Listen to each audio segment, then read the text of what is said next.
అందరూ చేతులెత్తి దేవుని నామమునకు స్తోత్రములు చెల్లిస్తున్నాం. హల్లెలూయా, హల్లెలూయా, హల్లెలూయా. ప్రియమైన దేవుని పిల్లలారా, ఈ కృతజ్ఞత కూడిక ఎందుకో అది అల్లుడి గారు చెప్పారు, మా పెద్ద పాప చెప్తుంది, మరి ముఖ్యంగా ముందుగా నా మనవడు చెప్పారు.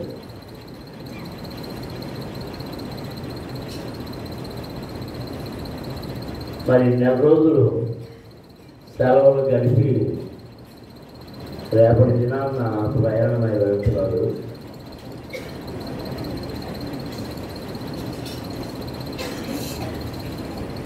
మరి ఇంటికి వచ్చి వెళ్ళిన తర్వాత సాధారణంగా బెంగ వస్తుంది. మనందరికీ ఉండేదే, అందరికీ ఉండేది కదా. మరి అలాంటి బెంగ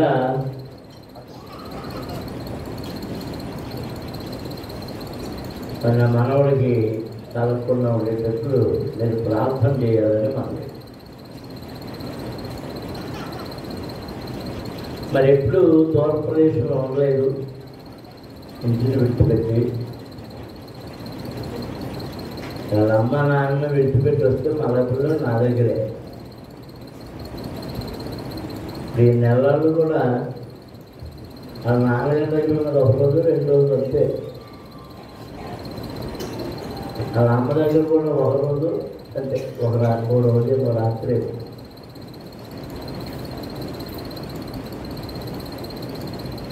మరి మిగిలిన రోజులన్నీ ఇక్కడ నవతుల్లోనే. రాత్రులు మధ్య మధ్యలో నేను అన్ని తొడుక్కుంటుంటాను. నేను తొడుక్కున్నప్పుడు నాకు దగ్గరగా ఉండేటట్టుగా అది పడుకుని ఉంటాను. అది చిన్నప్పటి నుంచి మరి అది అలవాటైపోయింది. ఆఖరికి ఒంగోలులో ఉన్నప్పుడు ఇరుగుతున్న తర్వాత కొంచెం పెద్ద అయిన తర్వాత వాళ్ళ అమ్మ మీద కంప్లైంట్ చెప్పాలన్నా, నాన్నగారి మీద కంప్లైంట్ చెప్పాలన్నా వెంటనే ఫోన్ తీసుకుని కంప్లైంట్ ఉన్నది. నా మనవరాళ్ళు అందరూ వాళ్ళ అమ్మల మీద కంప్లైంట్లు నాకే. ఇప్పటికి జీడిదయ్యారు. ఇప్పుడు వాళ్ళ నాన్న మీద కంప్లైంట్ చెప్తున్నారు.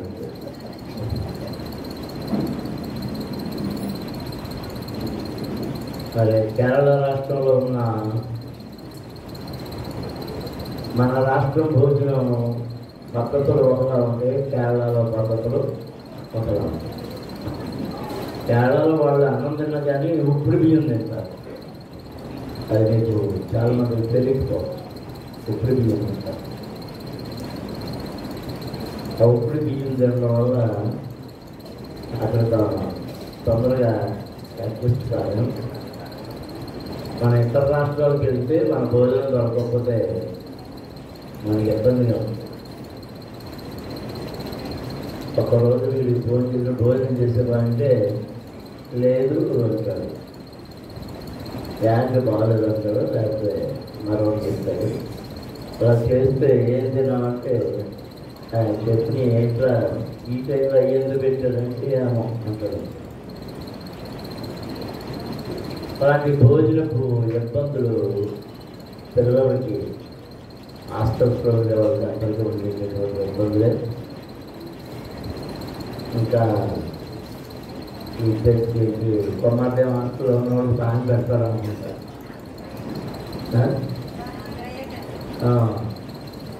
ఇక మన వాళ్ళందరూ పాన్ పెడతారు. ఉచితంగా పెడతారు.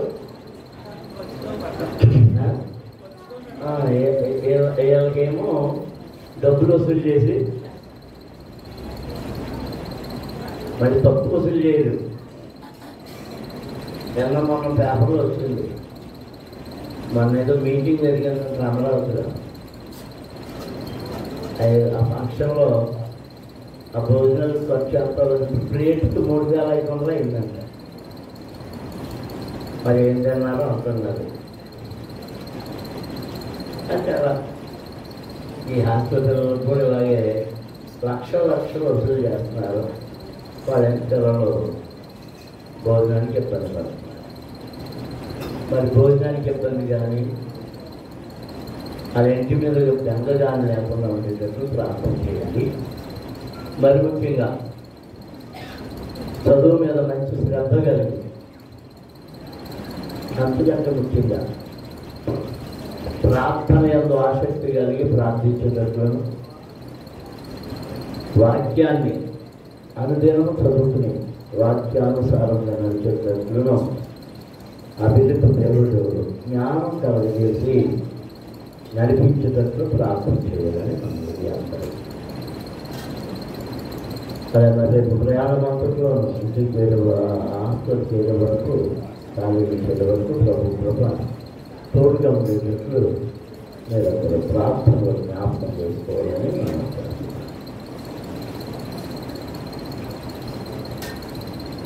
మరి ఆయన చేసిన మేళ్ళు గురించి చెప్పడానికి ఎన్ని చెప్పినా చాలు. అల్లుడి గారు సాక్ష్యం చెప్పారు కదా,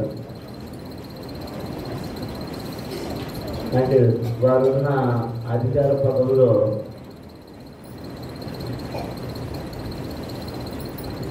మీరు అసమానం వెంటనే ఫ్యాక్టరీలు పేరుపోతున్నాయి, కాలిపోతున్నాయి. వాటన్నిటికీ ఇన్స్ట్రక్షన్కి వెళ్ళడం, వాటిని పరిశీలించడం, అది ఎందుకు జరిగిందో, ఎవరి బాధ్యులు, అలాంటివన్నీ మరి వీరి మీద కనుక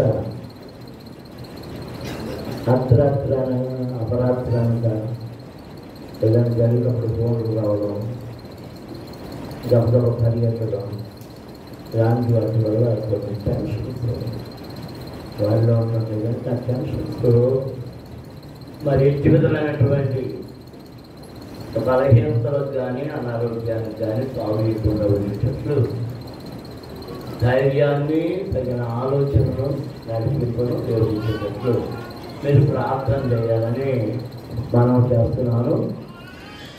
ఆయన ముగ్గురు కూతురు కూడా వారానికి 2 రోజులు ఉపవాసం ఉంటారు.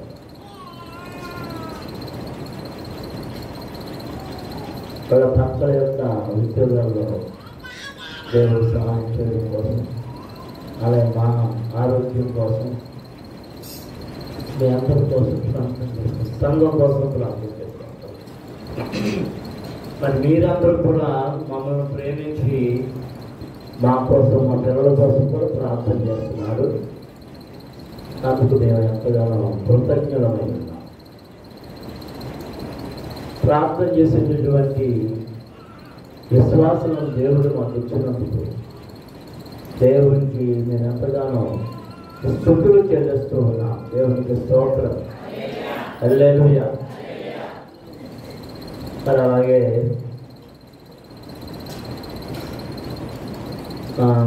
బావగారు సోమరాజు గారు ప్రభు సర్వీకి వెళ్ళి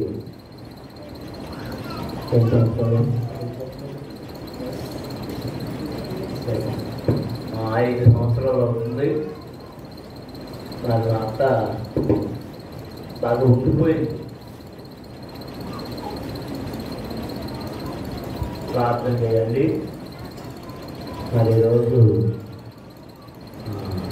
కూతురు, ఆయన అల్లుడు, పెద్ద కొడుకే రాలేదు, ఆయన వైద్యంలో ఉంటారు. అలాగే చిన్న కొడుకు వెనకాల కూర్చొని ఉంటున్నారు. వచ్చి చిన్నకు ఆఖరి కోడలు మా అమ్మాయి కూర్చొని ఉంది. మరి కుటుంబాల కొరకు మరి మా అబ్బాయి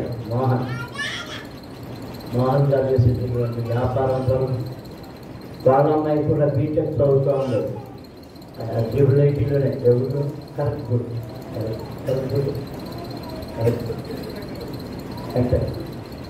ఎంటెక్ నేను బీటెక్లో ఉన్నాను. ఎంటెక్ చదువుతుంది. మరి ఆ బిడ్డ కొరకు ప్రార్థన చేయండి. అసలు పేరు తెలదు మాకు, పీపీ కదా,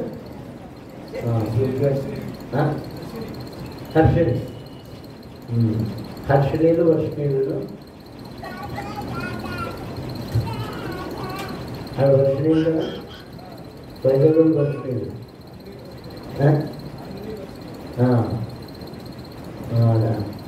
అంటే ఆ ఇద్దరు హర్షణి వచ్చినాయి అనుకున్నాను. ఈవిడ హర్షణి.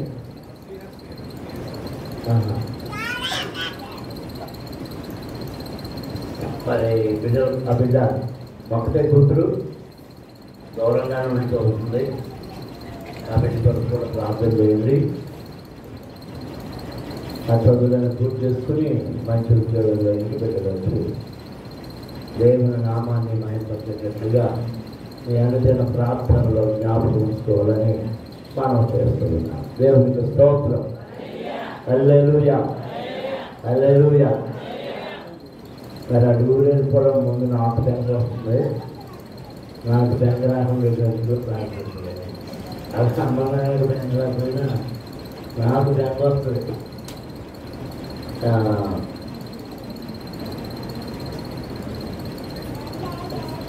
చాలామంది ప్రశ్న వేస్తుంటారు వచ్చినారు, ఈ పక్కన నిలబడి ఫోటో తీసుకున్న అబ్బాయి ఏంటంటే ఇందులో ఎవరో నడుపుతుంటారు, వీడియో అని చూపుతుంటారు.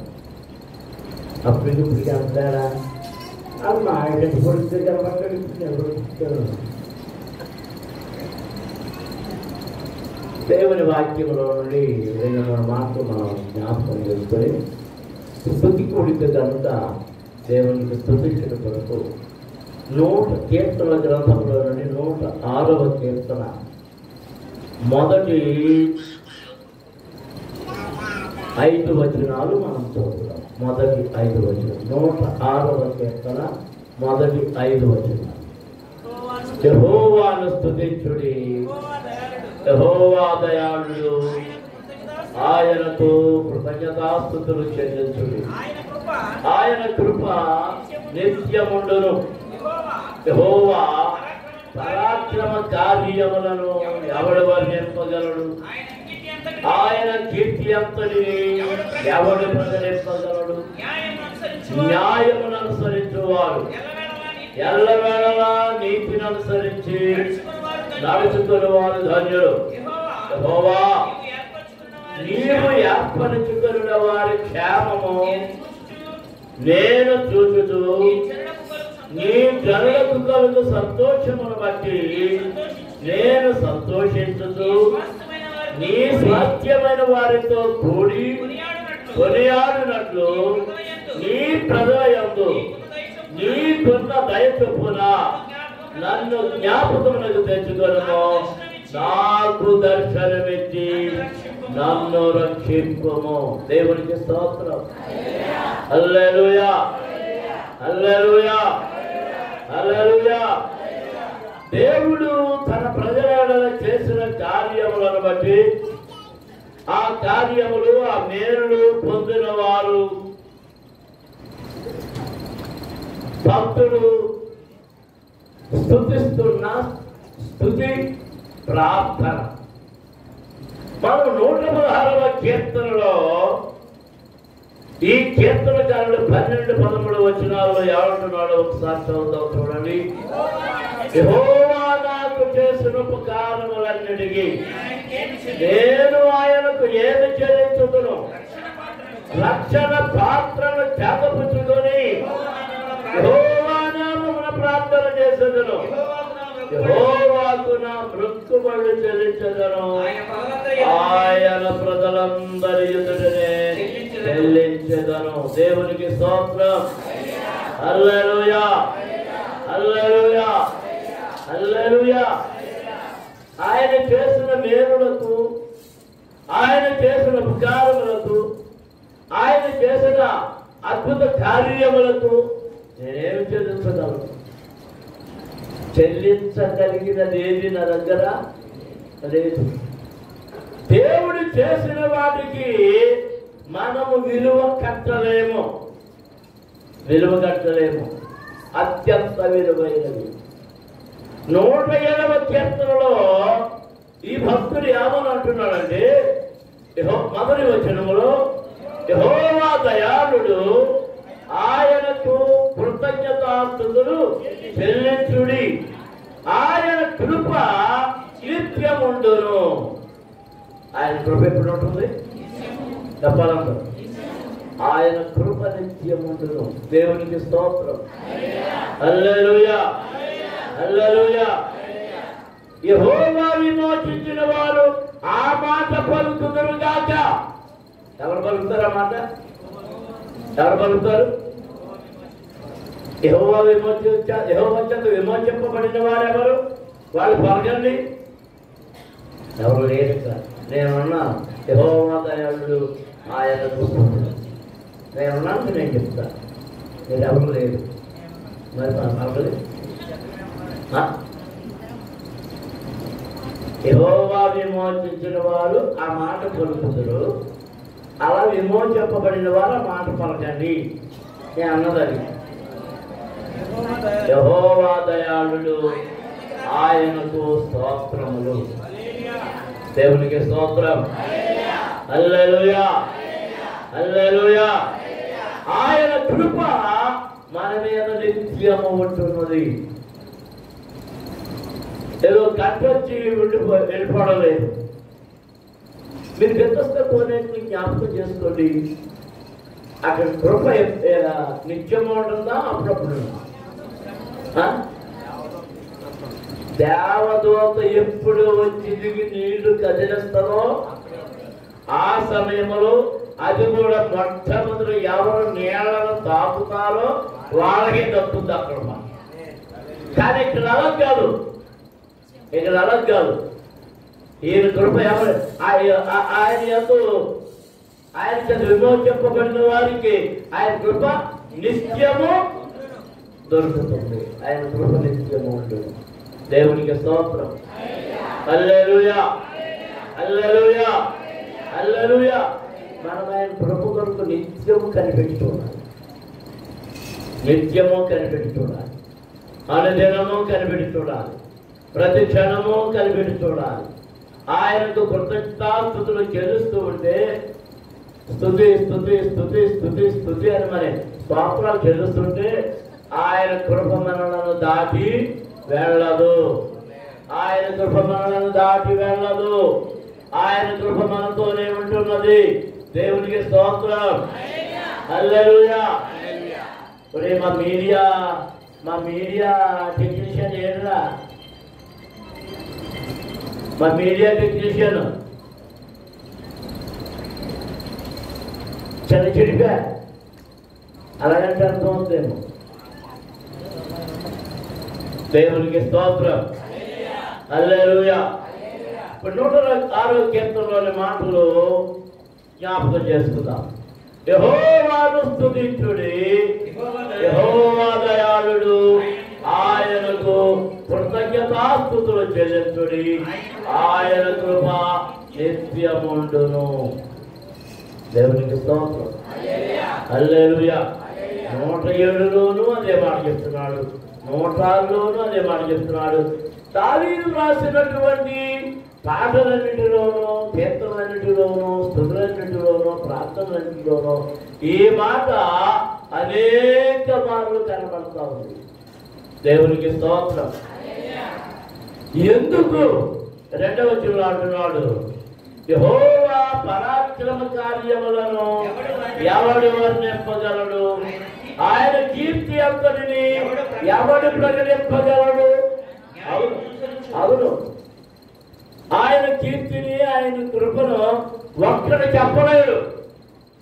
ఆయన కృప నా పట్ల చూపించింది ఎంతో. నేనే 10వ వంతు మాత్రమే చెప్తున్నాను. మీరు 10వ వంతు ఎంతో చెప్తారు. అలా ప్రతివారు ఇంచుమించు 90 వంతులు ఆగిపోతున్నారు. అందరూ వారి వారు చెప్తుంటే ఒక్కడు ఆయన చేసిన కార్యాలను చెప్పడానికి శక్తివంతుడు కాదు. లోకంగా అంటున్నాడు, సువార్తల చివరిలో మాట రాయబడి యేసు చేసిన కార్యములను రాయాలనుకుంటే అవి ఎంత మాత్రము సరిపోదు. ఒక ఆయన అన్నాడు, ఈ మాటను పట్టుకొని, భూమిని కాగితంగా మార్చి సముద్రాల్లో ఉన్న ఇంకుని నేలని ఇంకుగా మార్చి అడవుల్లో ఉన్న చెట్లన్నిటినీ పెన్నలుగా మార్చి రాయటం ప్రారంభిస్తే ఈ భూమి కానీ ఆకాశం కానీ సరిపోదు ఆయన చేసిన కార్యాలకు. దేవునికి స్తోత్రం. అందరూ స్తోత్రం జరుగుతుందా? హల్లెలూయా, హల్లెలూయా, హల్లెలూయా, హల్లెలూయా. అవును అవును, ఎంత రాసినా ఇంకా ఎక్కడో మిగిలిపోయింది.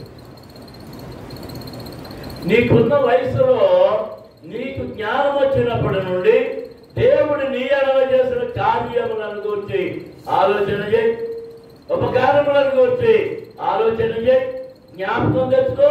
ఆయన ఎంతటి శ్రేష్టమైన ఉపకారాలు మేలు నీ జీవితంలో చేశాడు. దేవునికి స్తోత్రం.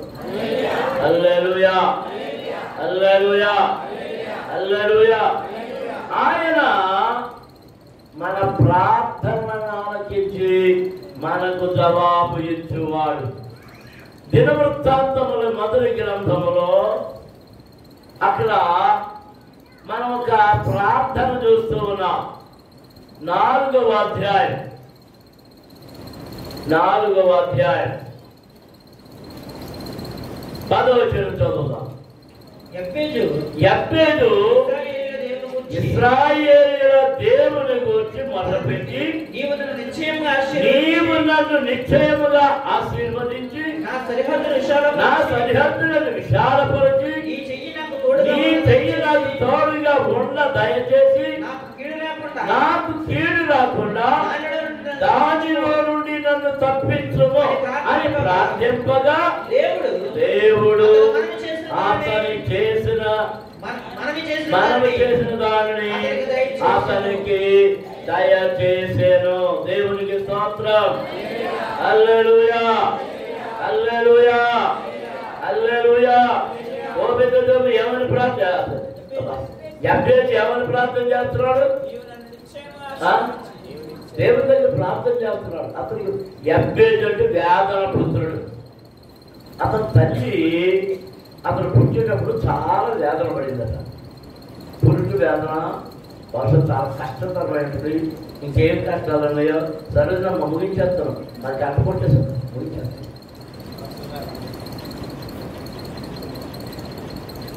ఏమేమి వేదనలు పడిందో, వేదన పడి కానీ అతనికి యబ్బేజు అని పేరు పడింది. యబ్బేజు అంటే వేదన పుత్రుడు, వేదన పుత్రుడు. ఆయన పెరిగి పెద్దవాడై దేవుని దగ్గర మొహం పెట్టుకున్నాడు, ప్రార్థన చేస్తున్నాడు. ఏమని ప్రార్థన చేస్తున్నాడు? నీవు నన్ను నిశ్చయముగా ఆశీర్వదించుము. అందరూ ఈ ప్రార్థన చేయడం నేర్చుకోవాలి.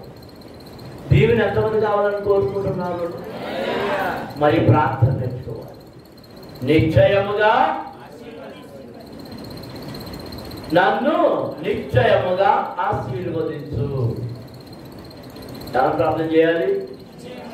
నన్ను నీవు నిశ్చయముగా ఆశీర్వదించు. చెప్పండి అందరూ, మళ్ళీ చెప్పండి, మళ్ళీ చెప్పండి.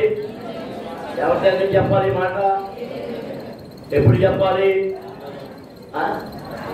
రాత్రిగా, పడుకునేటప్పుడా, పడుకునేటప్పుడా, భోజనం చేసేటప్పుడా? అనుక్షణం. ఎప్పుడు చెప్పాలి? అనుక్షణం, అనుక్షణం. నువ్వు మెలుపుగా ఉన్నంతసేపు చెప్పడమే. నీ ఆత్మ చెప్పాలి, నీ మనసు చెప్పాలి, నీ హృదయం చెప్పాలి, నీ సమస్తమని పెదవులు చెబుతూనే ఉండాలి. యబ్బేజు ప్రార్థన నేర్చుకోవాలి. యబ్బేజు ప్రార్థన నేర్చుకోవాలి. నన్ను నీవు నిశ్చయముగా ఆశీర్వదించి, రెండవది ఏం చేయాలి?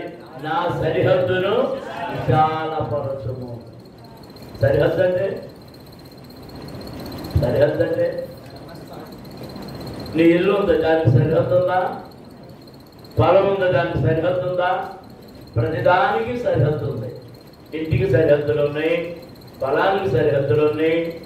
అలాగే ఉద్యోగాలు చేసే వారికి వారి ఉద్యోగాలకు ఎంత సర్కిల్ అని ఉంటుంది. టీచర్ అనుకోండి ఆ స్కూల్లోనే, ఆ క్లాస్లోనే.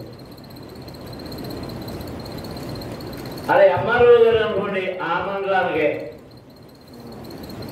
ఆర్డీఓ అనుకోండి ఆ డివిజన్కే, కలెక్టర్ అనుకోండి ఆ జిల్లాకే.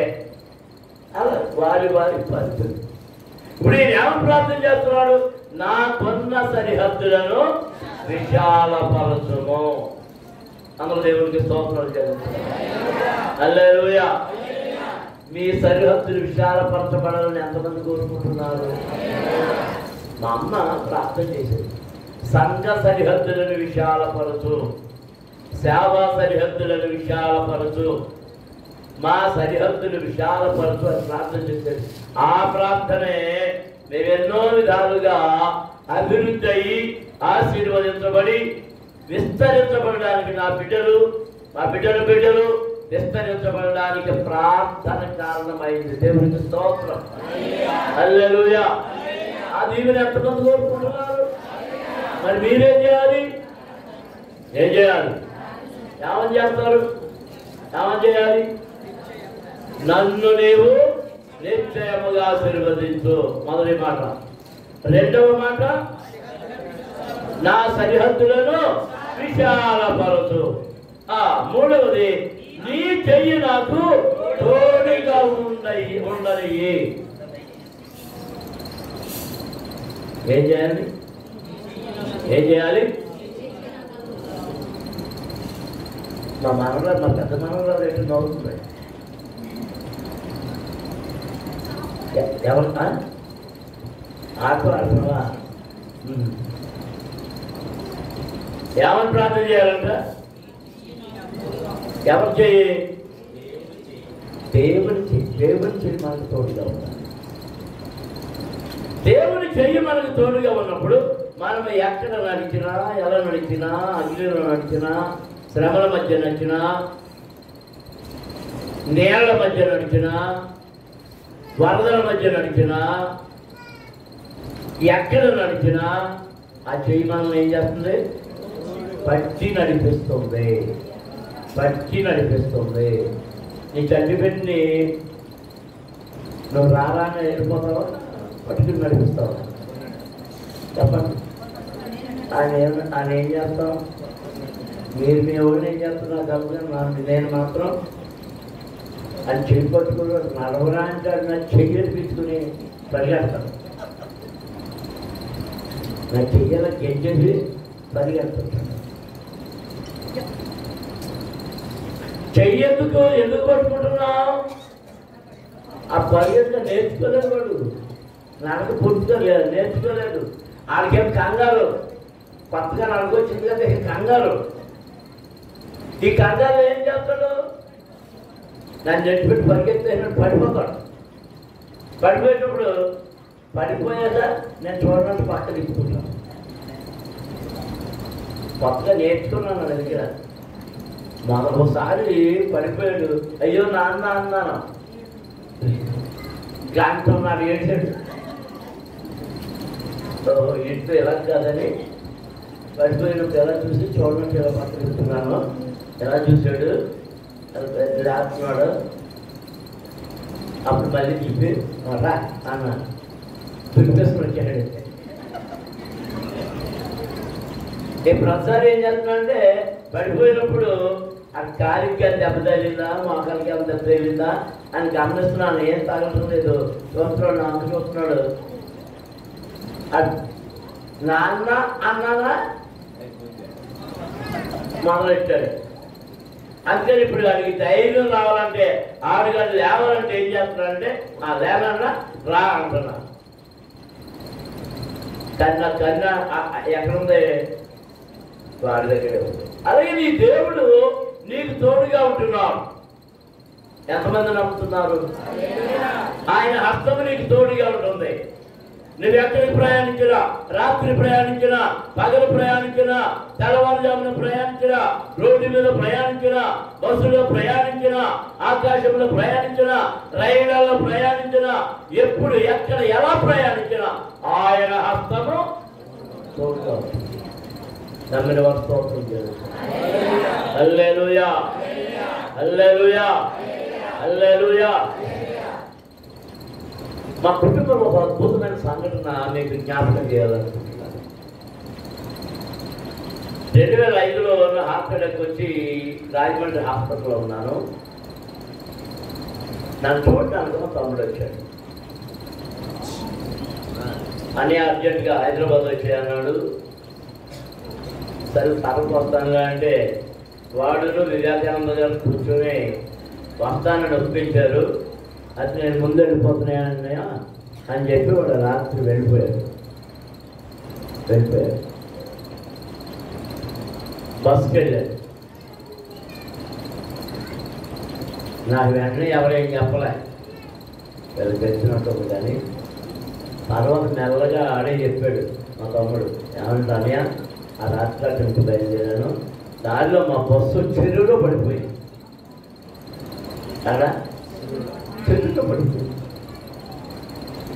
చెరువులో పడిపోతే చిమ్మ చీకటి, ఎవరు లేరు. ఏదో బయటకు వచ్చేవాడు బయటకు వచ్చి బస్సు ఎక్కి ఇది చేస్తుంటే అలా ఇది చేస్తున్నప్పుడు ఆ రోడ్డు పోతున్నటువంటి ఆ లారీలో ఆపి ఆ పోలీసు వాళ్ళు కలిసి ఫోన్లు చేసి అలా ఇలా మొత్తం మీద ఇది చేసి బయటకు తీసుకొచ్చారు. బయటకు వచ్చాడు. తనకి క్షేమంగా చేయదు. ఇక్కడ నేను ప్రాణాపాయంలో ఉన్నాను. నన్ను చూడడానికి వచ్చినట్టు నా తమ్ముడు వెళ్తూ ఎందులో పడ్డాడు, ప్రాణాపాయంలో పడ్డాడు. కానీ దేవుని హస్తము మాకు తోడుగా ఉన్నది. దేవునికి స్తోత్రం. హల్లెలూయా, హల్లెలూయా, హల్లెలూయా. అన్ని ప్రయాణాల్లోనూ దేవుని హస్తం నీకు తోడుగా ఉంటుంది. అందుచేత నీవు దేవుని అడగవలసింది ఏంటంటే నీ హస్తము నాకు తోడుగా ఉంచు. దేవునికి స్తోత్రం. ఒకవేళ నువ్వు పొట్టలోకి జారిపోయినా చేయని చెప్తుంది పైకి లేవు. ఎక్కడికైనా దొరికిపోయినా ఆయన నిన్ను పైకి లేవనెత్తుతూ ఉన్నాడు.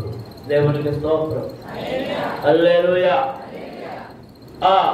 మరొకటి ఏంటంటే నాకు కీడు రాకుండా దానిలో నుండి నన్ను తప్పించును. దేవునికి స్తోత్రం. ఏమని? కీడు రాకుండా దానిలో నుండి నన్ను తప్పించు. ఇప్పుడు కాలేజీకి వెళ్తున్న మా రోని కోసం కూడా మీరు ఏ ప్రార్థన చేయాలి? దేవుని హస్తము వాడికి తోడుగా ఉండాలి.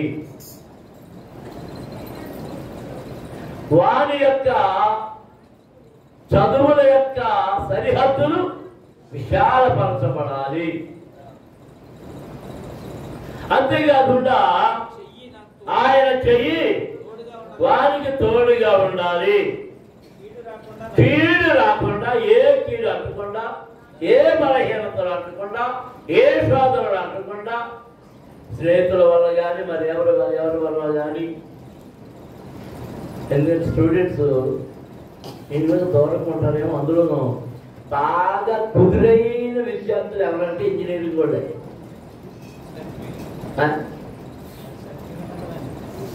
నాకు అదే భయం. మరి ఎక్కడికి పిక్నిక్లకి వాటికి ఎప్పుడు వెళ్ళగలరా అని చెప్తే ఊరొచ్చే ముందు ఎక్కడికి వెళ్ళాడు మరి ఫోటోలు ఎట్టాడు. అది మర్చిపోయి ఫ్యామిలీ గ్రూప్లో పెట్టేస్తున్నాడు. మరి ఎక్కడికి వెళ్ళామో ఏంటి ఫోటోలు అంటే ఫ్రెండ్ తోటి ఎక్కడికి వెళ్ళాను. అర్ధరాత్రి 11, 11:30, 12 ఫోన్ చేశాడు. అయ్యి బాబు ఈ టైం దగ్గర నుంచి ఫోన్ వస్తుందేంటా అని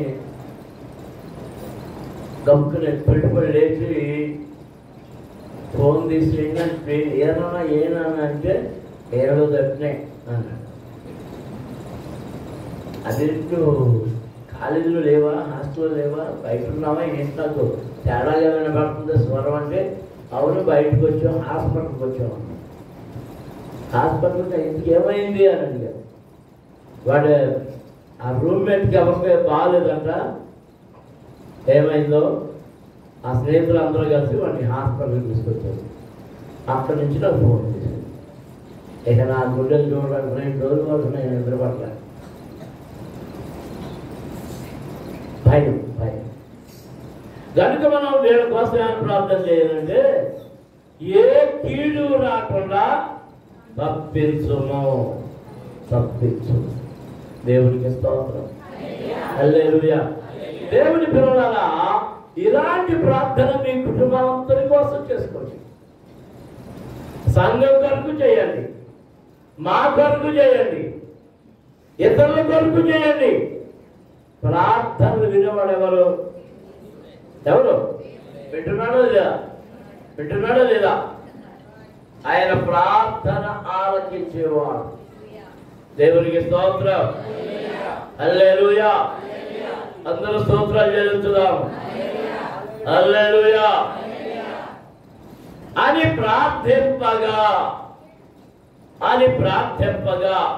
దేవుడు అతను మనల్ని చేసిన దానిని అతనికి దయచేసెను.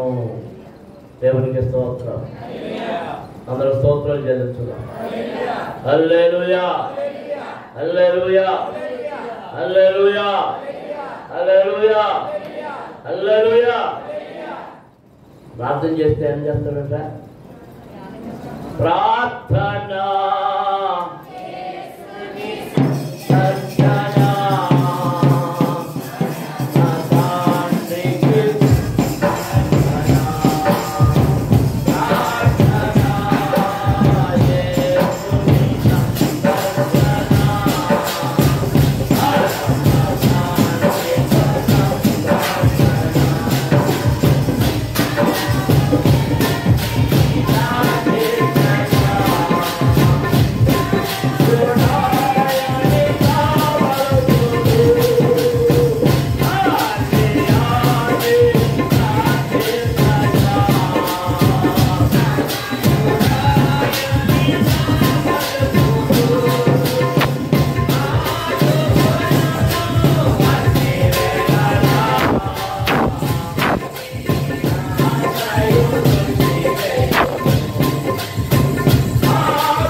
హల్లెలూయా హల్లెలూయా. చెప్పబడినటువంటి వాక్యము నిమిత్తము వెతబడినటువంటి వాక్యము మన హృదయములలో మొలకెత్తులాగన అది ఆత్మీయంగా ఫలించులాగన ప్రేమ దేవునికి ప్రార్థన నడిపించండి.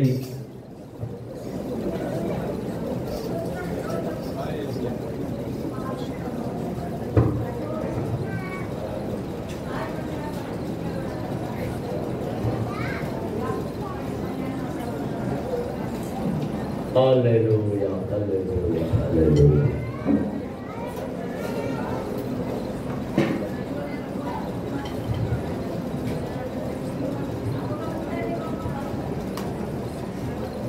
స్తోత్రం హల్లెలూయా. స్తోత్రమయ్యా స్తోత్రములయ్యా స్తోత్రములయ్యా.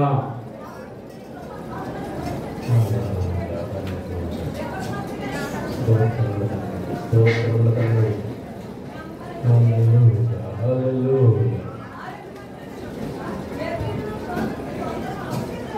నీకే స్తోత్రములయ్యా స్తోత్రములయ్యా.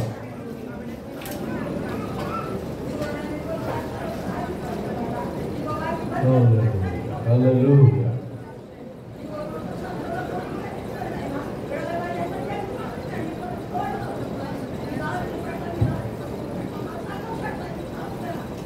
హల్లెలూయా హల్లెలూయా.